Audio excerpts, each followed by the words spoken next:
We've all become very cognizant of Jack and his story. And when Alibaba went public with the largest IPO in history, we knew a lot more about him. So I want to talk about his personal story. I want to talk about how many times he tried and failed and what kept him going. I want to talk about where he is today and how he got here. I begin with this question, though, Jack. Why are you back at Davos? It's a long break for 7 years. I think my last trip here was year 2008. But I was coming for year 2001 for the Young Global Leader for Tomorrow. And remember, I never heard about the Davos when I came. But when I came, in the Switzerland, so many young people demonstrate. It was such a horrible thing that I was, and I asked them, why did they do it? They say, anti-globalization. And I say, why? Globalization is a great thing. Why people don't like it? And then we come all the way for 2 hours here. There's a machine gun. There's people checking. I say, oh God, is that a forum or is it a prison we're gonna go? Is that?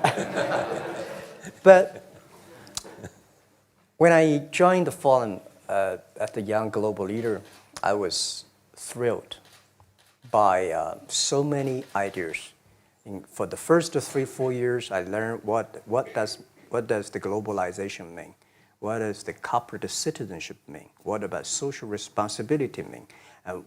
All these new ideas, and I see so many great leaders talking about leadership, and I benefit a lot.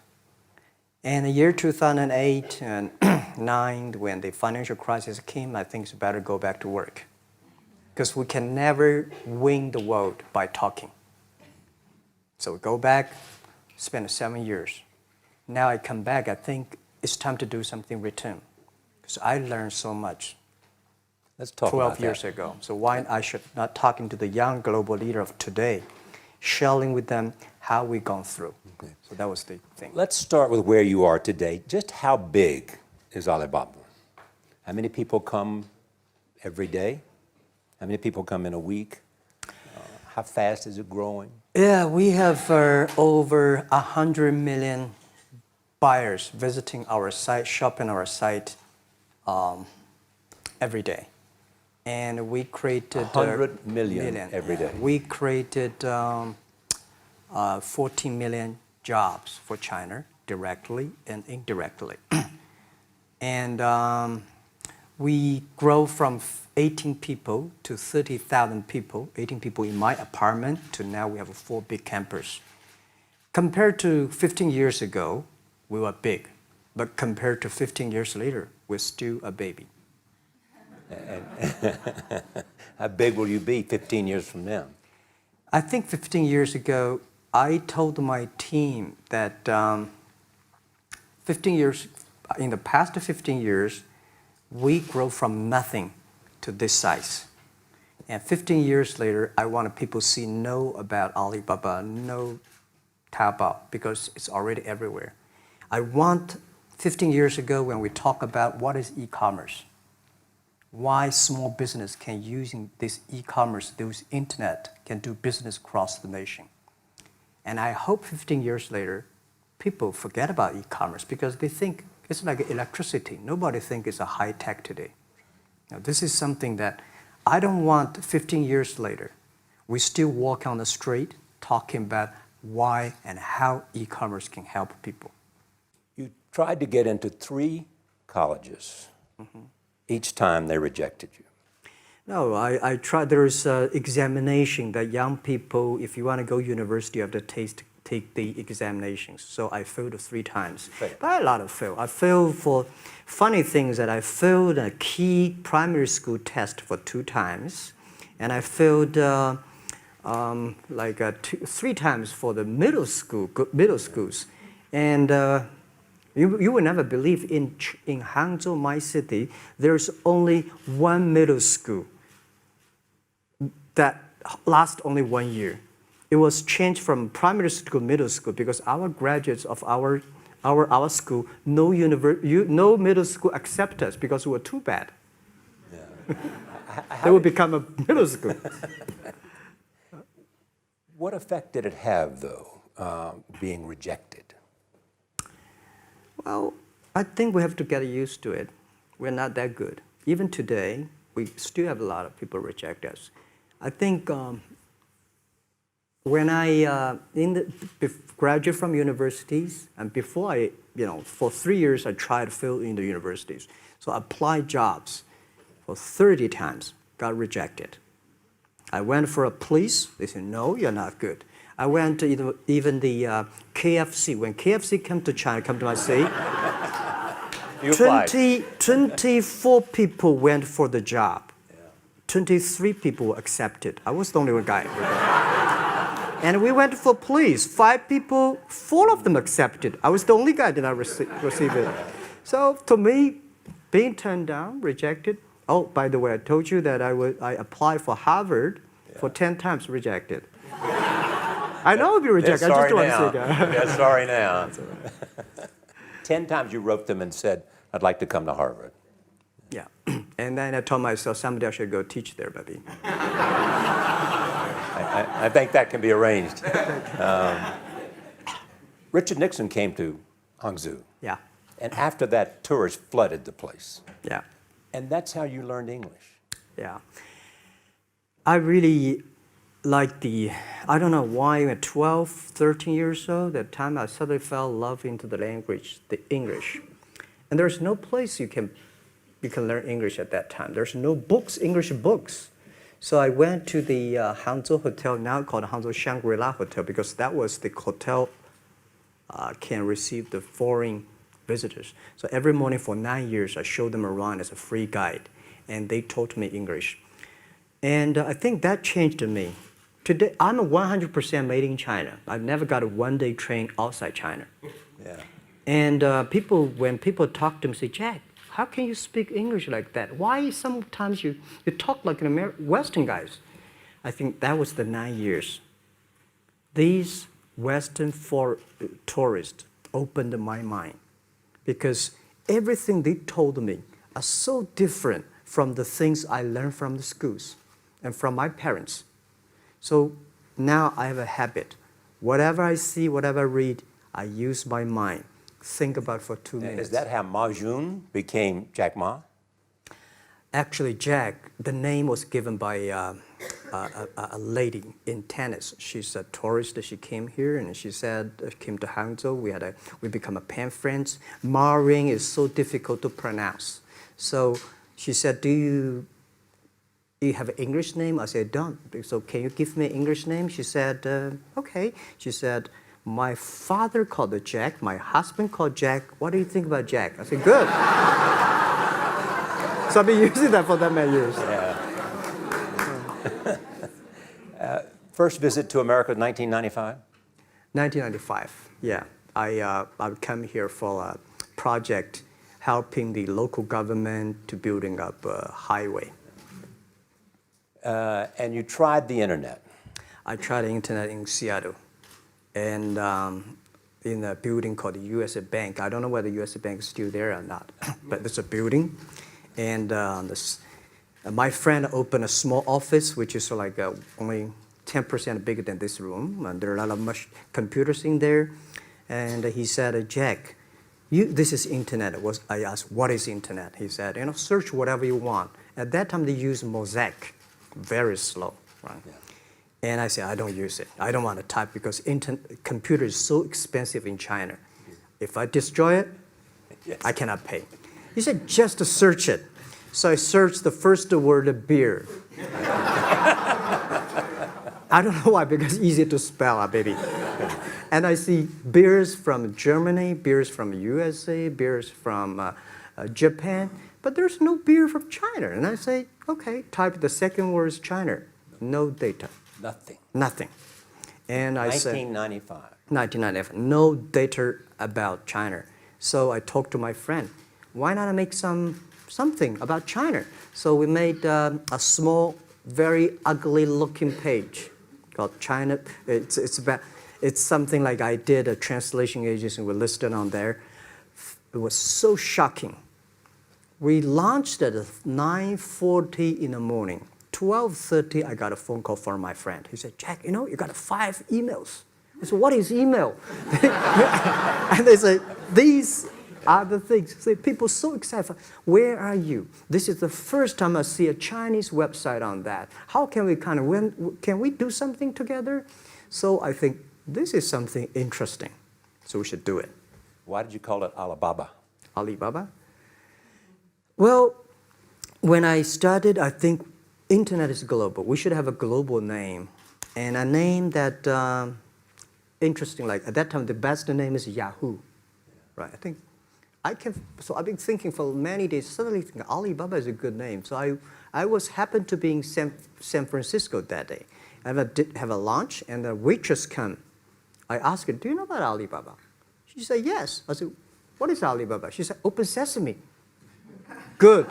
So I went on the street, asked about 10, 20 people. They all know about Alibaba, 40 Thieves, and Open Sesame. And I think this is a good name. And start with A. Whatever you talk about, Alibaba is always top. Because people in China were used to face-to-face. Yeah. How did you create trust?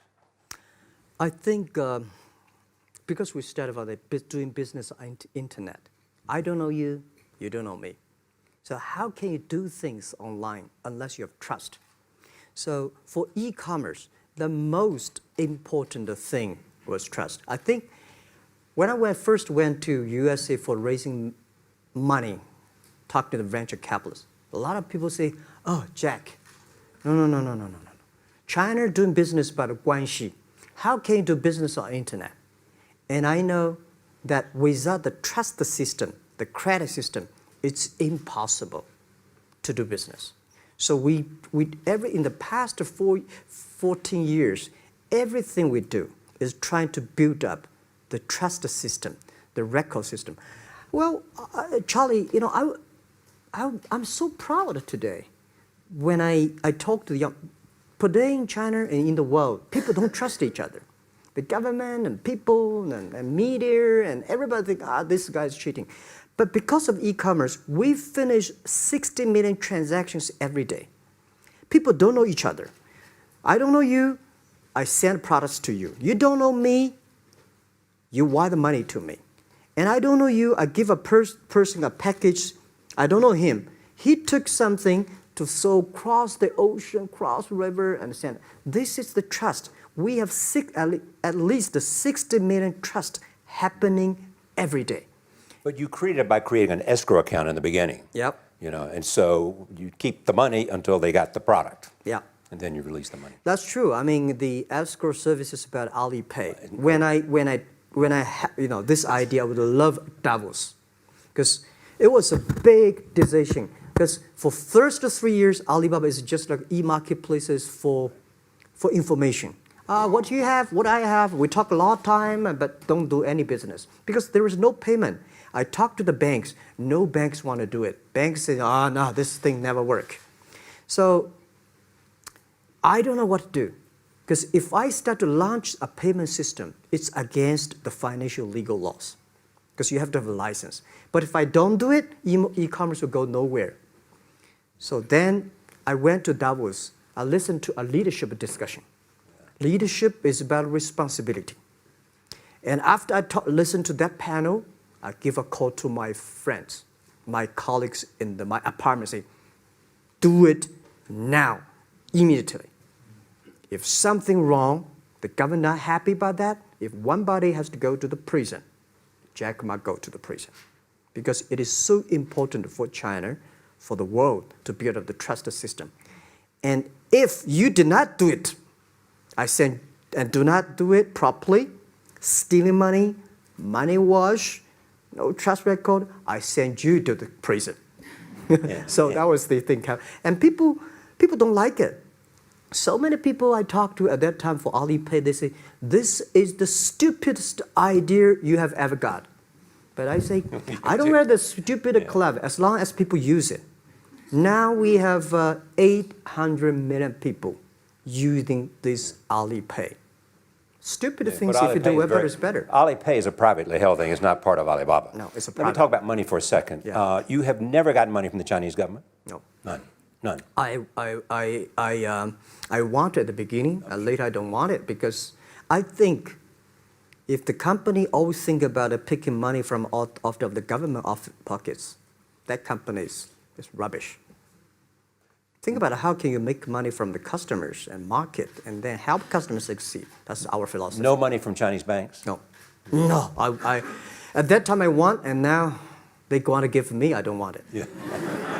All right. Your relationship with the government. Mm-hmm.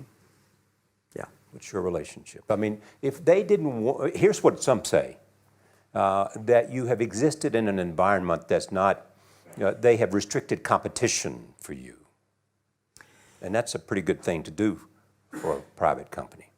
Yeah. I think the relationship with the government for us is very interesting. For the first 5 years, because I've been working as a part-time jobber for a government organization called Ministry of Foreign Trade, 1997, for 14 months. And I learned that you should never rely on government organization to do e-commerce. And I started a business. I told my people and team, in love with the government, don't marry them. Yes. Respect them. And a lot of people say, well, government officers talking about internet, the censorship and this, that, and they worry about. I think it's the opportunity, it's a responsibility talking to them. Tell them how internet can help. So you tell them we create jobs. Oh yeah, I think a lot of people debate and fight against them. And in the first 12 years, anybody come to my office, I sit down, talking to them, how we can help economy, how we can create jobs, why China will improve by the internet. I think because internet that time is new to any government.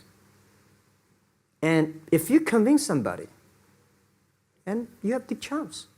So today I'm very talkative. That probably, this is why I talk to so many people. You were also seen in Hollywood. Yeah. What are you doing in Hollywood? Well, I like the Hollywood innovation and the digital background. I learned so much about the Hollywood movies, especially the Forrest Gump. You love Forrest Gump. I love Forrest Gump. Well, why do you like him? Simple. Never give up. Never give up. People thinking he's dumb, but he knows what he's doing. And I was very depressed the day, year 2002 or 3 in the States, when a bit earlier than that. I was very depressed when I could not find out a way for the internet. And then I watched the movie in my friend's home, Forrest Gump. When I see him, I think, this is the guy we should learn from. Believe what you're doing, love it, whether people like it, don't like it, be simple. And like the word, life is like a box of chocolate. You never know what you can get, right? I never know I would be here talking to you and talking to Charlie Rose. I never know. But today I made it.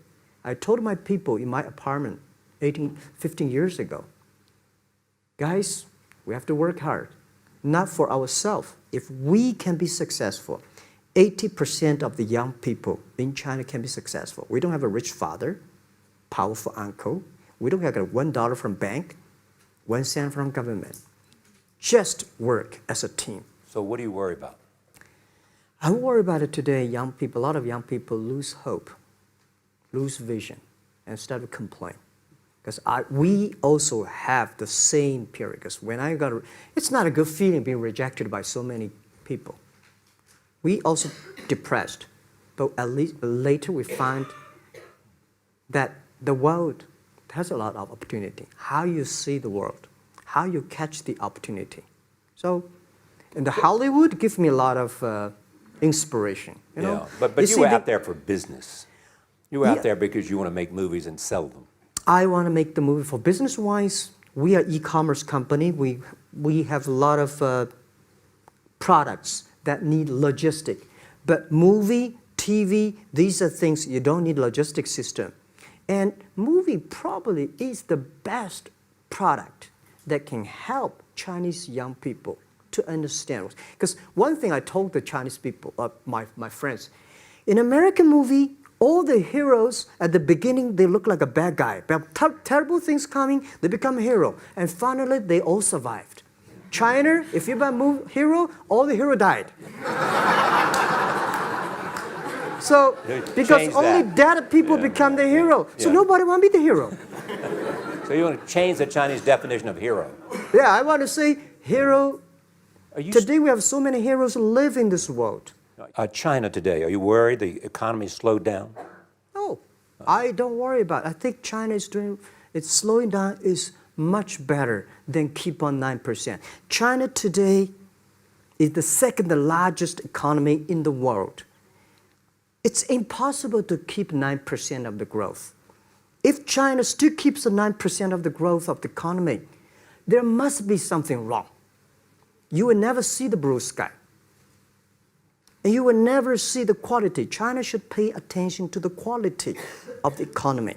China should not. So if we have a lot of influence, like Hollywood movies, things, and we have sports and these things in the GDP, will be much better. So I think, just like a human growth, this body can never grow. Certain time, the slow of growth of the body was slow, but you should grow your mind, grow your culture, grow your value, grow your wisdom. I think China is moving to that direction. And you saw Modi in India? Pardon? Did you see Modi in India? Not yet. I'm looking forward to that. So you'll go to India. Yeah. Finally, there's this. You're one of the world's richest people. Your company is one of the world's richest companies. What do you want beyond Alibaba? Well, by richest people, I was really not happy in the past 3 months when people say Jack Ma is the richest people of China. Global celebrity, they said. No, I'm not. When I started business, you are. I never thought, because how many? Yeah, maybe I am. But I think 15 years ago, in my apartment, my wife was at that time one of the 18 founders. I asked her, "Do you want your husband to be a rich person?" I never said rich person in China, rich person in Hangzhou, or you want your husband to be a respected person. She said, "Of course, respected." Because she never believed, and I don't believe we'll be rich people. We just want to survive. But I believe when you have $1 million, that's your money. When you have $20 million, you start to have a problem. You worry about inflation, which stock to buy and this, that, how it come. When you have $1 billion, that's not your money. That's the trust society gives on you. They believe you can manage the money, use the money better than the government and the others. So I think today, I have the resources, do more things. With the money we have, with the influence we have, we should spend more time on the young people. And I would say, someday I'll go back to teach, go back to school, spend time with the young people, and sharing with them what I've done. So the money is not mine. I just happily and having these resources, then I want to do a better job. Just tell them your story. Yeah, tell them the story and tell them that if I don't think in this world there are a lot of people be rejected more than 30 times. If we, the only thing we never give up, the only thing we're like a Forrest Gump, we keep on fight. We keep on changing ourselves. We don't complain. Whether you are successful or not successful, I find that people, when they finish the job, if they make the mistake, if they fail, if they always complain the others, this guy will never come back. If the guy only check himself, yeah, something wrong with me here, something wrong with me there, this guy has a hope. Jack, on behalf of everybody in this audience and a television audience around the world, thank you for taking your time to be with us. Thank you. Thank you.